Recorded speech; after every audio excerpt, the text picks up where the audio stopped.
lebih galak dari Presiden. Prabowo ultimatum Menteri.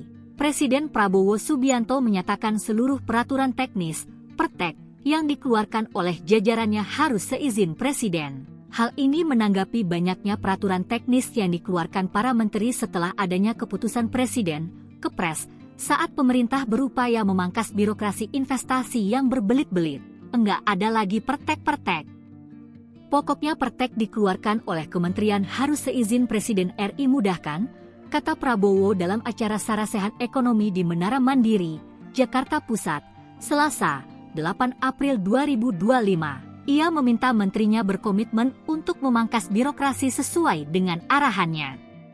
Ia menyebut bahwa pemangkasan ini demi kepentingan rakyat dan pertumbuhan ekonomi. Lebih lanjut, Prabowo menjelaskan bahwa saat ini adalah masanya kerja yang efisien. Oleh karena itu, ia meminta untuk membuang semua regulasi yang tidak masuk akal dan mempermudah proses perizinan berusaha. Kadang-kadang itu perteknya lebih galak daripada keputusan Presiden, tandasnya.